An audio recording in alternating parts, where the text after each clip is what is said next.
Good evening and welcome to What's Your Story? I'm your host, James Ransom Reed Jr. Now, for those of you who've watched my program over the years, you know that it's eclectic and I have a variety of guests who get to come in and tell their personal stories. You also know, many of you, that each culture has its own way of relaying information to the next generation. That's usually done through storytelling. It goes back as old as mankind. I am very fortunate, and so are you tonight, to have as my guest Mr. Andre Kitt. Mr. Kitt is a writer, a poet, a storyteller, and he's here to share some of his poetry with us tonight and to tell us a bit about himself and how he is, who he is, and how he got to be where he is. So please sit back, relax, and for the next 30 minutes or so, enjoy Mr. Andre Kitt right here on What's Your Story. Welcome to the show, Andre. Thank you for having me. Tell the people a little bit about yourself. Who are you? Where were you born? I was born in Orangeburg, South Carolina at Orangeburg Regional Hospital. It's a big complex now. It wasn't anything like that when I was born in 1959. All right. That's how I'm telling everything now. 1959, all right. Yeah, my grandmother, Martha Greatheart Thompson, affectionately known as Mama Thompson. Mama T. She's the one who actually I would credit as starting me off on storytelling because, you know, like most grandmothers, she told me stories on lap side. And as we got bigger, my sister, my brother, and I was the only one out of the three that continued to want to hear her stories. So that's how it... How you got started? You got hooked on stories? I got hooked on stories because she was telling interesting stories. Now, I understand that you had been at one point at the Hartford Public Library. I worked at Hartford Public Library for a decade or more as a community outreach person. And at the time, the community outreach program was storytelling. And they would send me out to different schools, libraries, museums, anywhere we had kids in the greater Hartford area. And they got this free programming. So I did that for quite some time. As a matter of fact, I have to give them co-credit for creating a career, because I'd go to those schools and the teachers that were there had kids at other schools outside of the district and said, well, could you go to my kid's school? And I started taking those jobs. So it was a chain reaction sort of thing. It was a chain, it snowballs. Yeah. Yeah, Wow. Yeah, so how did you enjoy your time at the Hartford Public Library? Well, it's so funny because I was just talking about the story. I would like to write a book, and in the book, talk about my experiences, but I'm going to create a murder mystery. Ah, okay. But it was, you know what? I'm going to tell you something. All jokes aside and any of the adversity aside, a job is a job, but I guess, I'm going to give them credit for creating this, for teaching me how to go out into the community and to give to the community. So that's what that was all about. I asked you earlier when I met you down at Hartford Public Library a week or so ago about stories that you had that you would tell. You told me you had a short story that you could share with our audience that was more on a personal nature. Would you share that with us now? Sure. This is from a collection of stories I like to call Tales from Mama Thompson. And Mama Thompson is the name of my grandmother. She was Martha Greatheart Thompson, and she's affectionately known to us as Mama Thompson. And I remember when I was at South Carolina State, I studied English, and in the summer I would come back home and here to Connecticut, and I would say to my family, you know, somebody should write down these stories that she's telling, because, you know, she's not going to always be here. Yes. I'm not going to be able to come back and sit down and listen to these stories. Yes. And I don't want them to be lost. So I should have known then that I was going to be a griot, because I was always trying to preserve the stories. What's a griot? Griot is the name of the history keeper and the storyteller in an African village. Ah, okay. So I knew I was going to end up being a griot because I was always trying to preserve the stories. And so that summer, that particular summer, I came back to Connecticut And I kept saying to family members and friends, you know, we need to write these stories down. We need to write these stories down because, you know, she's not going to always be here. And I don't want us to forget our history and about these stories, because she was telling us stories that took us all, our lineage, all the way back to enslavement. And we can't all do that. So I thought that that was an amazing thing. No one was paying attention. No one was doing it. And then one day I had the bright idea, light bulb went off, and I said, duh, you're studying English. I guess you're going to be the ones to write these stories down. So I went about this plan I had to get the stories from Mama Thompson. And because I thought, well, I only have the summer to get these stories before I go back to school, so I had to come up with a formula. So this was back in the 80s. So I go into her bedroom. My parents had a bedroom dedicated just especially for her, decorated in her favorite color of purple. And I said, Mama Thompson, tell me some stories. And I had a big boom box. Now, I know some people don't know what a boom box is. All I say is Google it.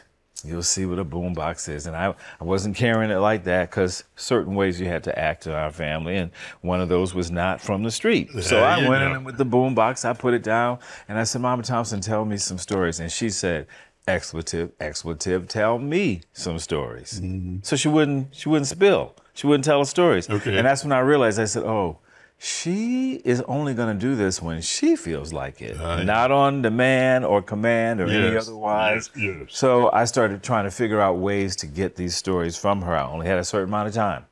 So I'd go out in the hall and write down parts of the story, come back and go, Mama Thompson, you said Uncle Silas did, oh yeah. She goes, Andre, you remember that? She was really flattered. Say, yeah. I remembered some of it. The rest, I was going back and looking at my notes and writing down stuff and coming back in the room, because when I had the boombox in front of her, she would not speak into it. So I got the stories from her. But the funniest part is when she cussed at me and said, tell me some stories. So that's just a little tidbit piece of a story that I have from Mama Thompson. She was a very funny, gregarious woman, sharp dresser. Mm-hmm. Wore her purple from head to toe, from night clothes. Church-going lady? Church-going. She had the church hats. Oh, yeah. I remember those hats. The big old church hat. She had those hats. One of the stories that I write is called Mama Thompson. Early Sunday Morning it's called. And I introduce Mama Thompson as a character, and I talk about her purple and the purple hats. And I can remember Mama Thompson taking the plane in her 70s. First time taking the plane, because, you know, we used to drive to South Carolina. Sure. And absolutely. Drive back up here. Yeah, I know. And after she got to be a certain age, she wasn't getting rides to go back and down. She surely wasn't driving. So she started flying. And it's a long way from that Greyhound bus she would take. Oh, boy. So I remember one time she got on the plane, this huge grandmama suitcase on wheels and a strap. And she'd be the woman walking through the airport, pulling that suitcase with the strap on it, head to toe. Of course, the suitcase was what? A giant purple suitcase. Of course. So I remember asking her, I said, Mama Thompson, how do you like flying? She goes, it's the only way to go. She was on that plane, man. She was on that plane. So yeah, I have millions of tales of Mama Thompson, I could tell. You know, when we met, you read to me a poem that you had recently written that completely blew me away. I understand you have that poem with you now. I do. Would you please read it for our audience? I will read this. This is a new poem. It's, I think, apropos for our time period, particularly right now. But it also takes a reflective look back to the past. It is called Rebirthing of a Nation. And it goes like this. The black woman sewed the fabric of a new land, stood hand in hand with her man, him called Mandingo. The black woman growed new people single hand, her womb making new man, contraband, embryos to go. The black woman produced the new Negroes, Shadrach, Meshach, and Abednego. She multiplied people, made profits grow and grow. The black woman stood in the gap, defined the trap, birthing those who track back to the master's lap, as a matter of fact. The black woman toiled out in the field, shelled field peas, washed floors on her knees, cooked for the big house where she had no keys, teats full of milk for white babies she would feed. Yes, indeed. The black woman had been working hard on the new land, with vision hardly seen, holding this country together by the seams. With the strings of a sack made from burlap, she has held it together. As a matter of fact, she did that.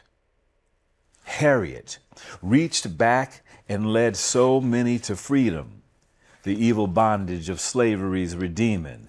She, Moses, took those ready to blow the shackles from their legs to let freedom flow. She, Moses, used her blackness, an aperture seen as low. Being nothing in the eyes of the master, she let that be her show. Let that cloak her as she moved to and fro, leading souls to freedom, mo and mo. And what about that little black girl whose weathered, weary hands helped sew the nation's first flag, help it in the winds blow, the stars and the stripes, help the old glory glow? Now that's something I bet you didn't know. The black woman witnessed a system declaring her man public enemy number one. She's been forced to raise alone the father's only sons, but she got the job done. The black woman has cleaned the houses of the ones who said, oh, she's part of the family. Hand-me-down emotions in some white lady's old panties. The black woman has been stitching the dignity of this nation together for a very long time, patching the worn spots with tears, fear, and some peppermint chewing gum. She has progressively pulled this nation up by its own bootstraps, with no boots for herself. She is barefoot and pregnant with possibilities of depression and disease. She falls on her knees. She said a few prayers, picked up a history book, and learned some lessons there. She has been educated, brought herself up. She has been elevated and made her heart tough. Tough enough to stand by her man, to take a stand on her own, to run for public office, to bring the bacon home. And now, today, we can hardly stand to see a man who wants to make us start all over again, fixing the fixes we knew we had done, repeating the sins of the father and his sons. We pray for the strength and the power of one black woman who can be bold and be grand, one who could have one single strand of courage to fight for the virtue of our homeland, not feelings and expressions of fakery, foolery, or canned. This is not a job for a man.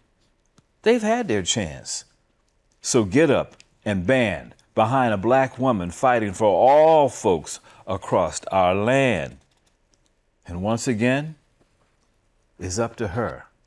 She is suited up and ready to go, to steady the boat, to let our sores soak from the bandages and wounds withstand.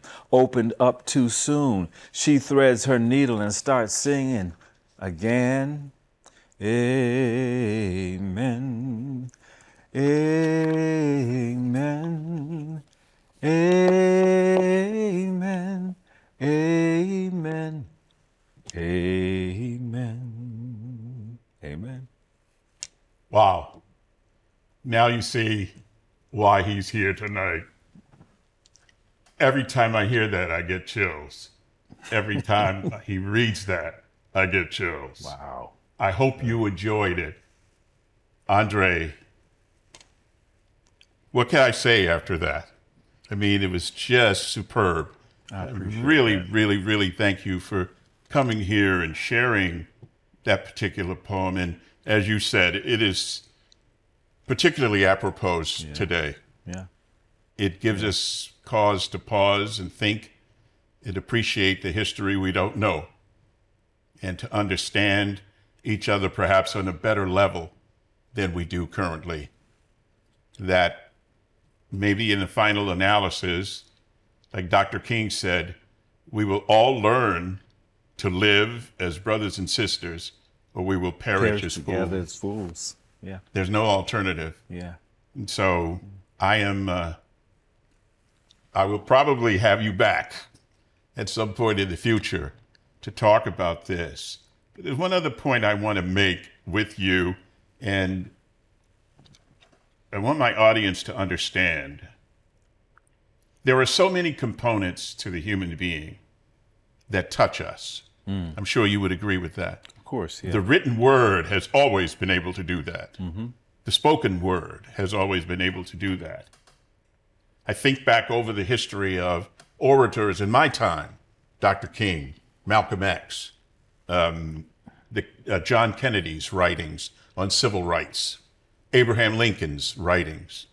Good grief.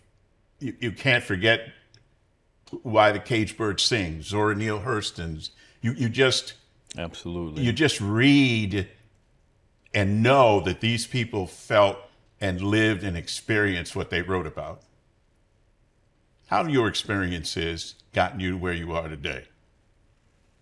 Well, one of the things I got to tell you is I decided a long time ago not to be pigeonholed, because the old school of thought was find something that you like, stick to that one thing, and do that. Do it and do it well. Right, do that. And I even knew as a young person, well, why do I have to have one? I don't think I want to have just one. And so, but I didn't have the argument with those counseling me. Yes. Because I had enough sense to realize that I could argue. So the cows came home. And I could be wasting my time instead of doing. Right. So instead of speaking and talking, I was just doing. So I did some writing. I did some acting. I did a little singing. As you heard, I can carry a little bit of a tune. Very nicely done. I decided that I would just, do different things. And I truly believe that if we nurture the different pots of talent, of gold that we have around us, as opposed to stunting our own selves, that it's going to prove to be very productive for the individual. It has been for me. So when times came around where I didn't get a job speaking or singing or acting, I could write. So I decided to go to South Carolina State. I wanted to go there and study public relations. They didn't have such an animal. They had an English degree they call professional English, where you could go in and learn how to write and learn how to speak. And I said, well, let me make sure I do know how to write and I do know how to speak, because I'm going to be out here doing that, and I want to make sure I'm crossing these T's and dotting these I's, and that is the way it's supposed to be, as opposed to the way I think it's supposed to be. Yeah. So that's what I got out of that. That's how my experience has helped, and these have taken me through. Once you learn how to write through reading was the big thing. It's the key. I tell kids, read all the time, and I'm going to say grown folks, read. And if you're a parent, have in your home, make it a print-rich environment so your kid can look around and find things to read. They should be reading as much as they possibly can, and don't use reading as a punishment. Yeah. Use it as a reward. Yeah. Give those things as gifts. I remember receiving magazines, Boy's Life and Ranger Rick, in the mail because it felt good to get something with my name on it in the mail. But this was my family producing somebody who would like to read. And you learn how to write when you learn how to read, and if you make it something that's fun. So these just, little tiny things that have been helpful and has taken me through and still continue to hold me down. I remember back in my college days, I got exposed to black writers for the really first time. Yeah, I saw your book there. Yeah, high school never really did that. So I got exposed to the black writers, and I was able to somehow connect right away with what was going down and what they were trying to convey to me. And a poem that's always stood out to me is Paul Laurence Dunbar. I attended Paul Laurence Dunbar High School in Maryland, and oh, okay. He wrote about the condition of the slave. He wrote, "A crust of bread and a corner to sleep in, a minute to smile and an hour to weep in, a pint of joy to a peck of trouble, and never to laugh, but the moans come double, and that is life." Wow. That's powerful. In those few lines, he captured the misery, the agony, and of a people. Or the people. Of a whole people. Of a whole people. Extraordinary. You just put the book down. That's how it hit me. So put the book down, because your brain just got something that it wasn't ready for. So. But that's gold. That's good even today. Yeah, Paul Laurence Dunbar, all of the old standard bearers. Claude McKay, County Cullen. That's the Harlem Renaissance. Harlem Renaissance, yes. That was my favorite. In studying English, that was my favorite period to study. You did the Romantic movement, you did Shakespeare, but when I got to the Harlem Renaissance, I could relate to that. Yeah. Could relate to that. That was you. I hear you loud and clear. Yeah. Yeah. Yeah. Well, I mean, not just me. It was like, yes, I recognize those people. Yes. I saw me. Yeah. I saw me. There's an artist. His name is Kebmo. I'm familiar with Kebmo. Yeah. Kebmo has a song, and it's called Government Cheese. And I play it because in the song, he talks about being on welfare and having government cheese. That's right. Now, people remember that block. A lot of you out there, you know exactly what I'm talking about. That big old block of cheese. And for those who don't, we educate them. That's right. And we weren't ashamed to be poor. And Kebmo wrote that it's late in the evening and I'm on my knees because I'm oh so grateful for my government cheese. I play that song on my radio show. Excuse me. He says near the end of the song, "I don't like bologna, and I don't speak Japanese. When you make my macaroni, make it with the government cheese." So we have come full circle talking about our experiences. And one other thing, too. This doesn't only have to happen in February, which is designated Black History Month. Absolutely not. We need to spend as much time educating people about the different cultures as we can. The more we talk to each other, the better things are going to be. And so I'm very pleased and happy that you were here this evening to share your soul and your spirit with us. Keep on writing, brother, and don't stop. Keep on preaching, don't stop. That's your mission, turning heads and touching souls. I'm happy you were here. Thank you. That's my show for tonight. My guest, Andre Kitt. If you get a chance, go online and check him out. Everybody has a story. This is What's Your Story? And I'm your host, James Ransom Reed Jr. Until next time, good night.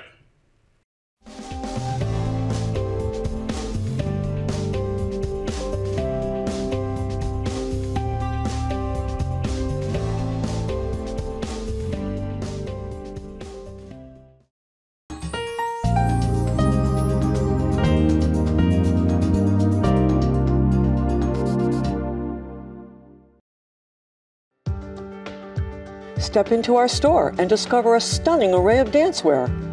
Introducing Dancingly Yours, your one-stop shop for all things dance and delight for ages 2 to 92.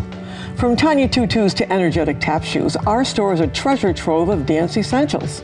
At Dancingly Yours, we offer an extensive collection of dancewear and accessories that cater to all styles and levels. We carry top brands and the latest fashion trends. From ballet to hip-hop, lyrical to jazz, ballroom to liturgical, as well as gymnastics, you'll find the best selection right here at Dancingly Yours. But we're not just a store. We're a community that celebrates the joy of dance. Our expert team is passionate about dance, just like you. So we're here to assist you in finding the perfect fit. And the best part, Dancingly Yours offers competitive pricing in-store and online. Dancingly Yours, easy to get to, and worth the trip from anywhere, right on Route 10 in Plainville.